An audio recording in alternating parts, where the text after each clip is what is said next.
been doing a lot of research into why some accounts on Fiverr go into these terrible tailspins where people feel like they don't get sales anymore, that their leads just sort of dried up. Now that it's happened to me a few times, I really want to know first how you can avoid it, but also how you can get back out of it quickly. And let me tell you, I think I found a couple things that'll work. Hi everyone, I'm James, and I'm a top seller voiceover artist on Fiverr.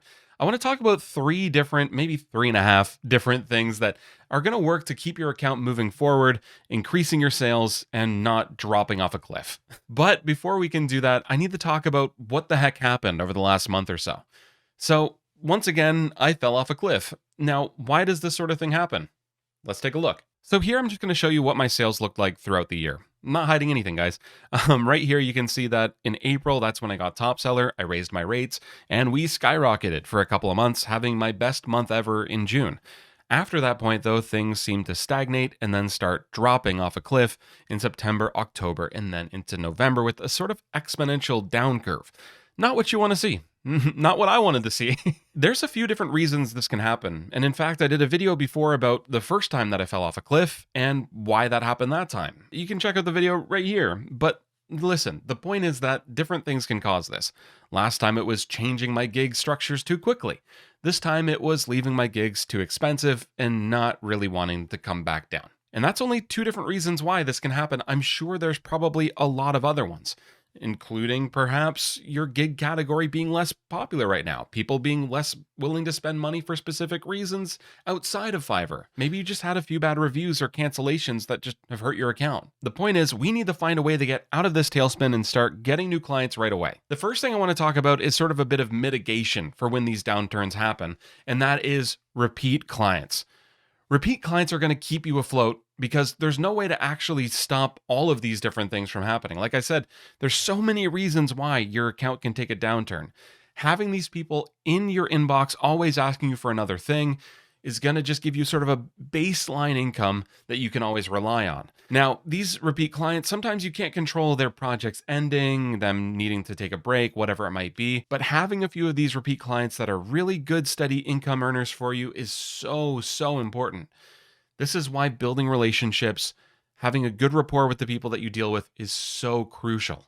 I can say during this last drought of orders, having those repeat clients kept me from being worried about needing to go and get a real job, which I don't want to do. The next thing we need to think about is maybe changing some stuff on our gig or the thing that we're offering if we're not on Fiverr. How are we displaying ourselves? Do we have a splashy video? Do we have good production value? Are we displaying our best work? This stuff is really important if we haven't done it in a long time. In fact, I need to refresh mine as well. So let's all do it together, guys. Beyond just revamping the way that you look, another thing we can do here is we can lower our price point. Lowering your price point is always going to mean that you're going to have a wider net for people coming in to try to buy your services. You don't want to lower it too low because then you're going to have a lot of the sort of bottom of the barrel stuff, scams, bad projects that aren't that interesting, poorly written scripts, whatever it might be. You're going to get a lot more of that stuff. So we don't want to go too low, but bringing our prices down a little bit is a surefire way to just get a little bit more interest coming in. Now, with the second point here, there is that sort of 2.5 point, which is finding your price point, finding your value. What is it that you provide that's just your little niche? Is it the fact that you have great value? Is it the fact that you're the absolute premium, best of the best? What is it? And then find that price point that works for you and stick with it. Stick with it. Or, in fact, you can raise your prices up, see how it goes, come back down, find that little sweet spot.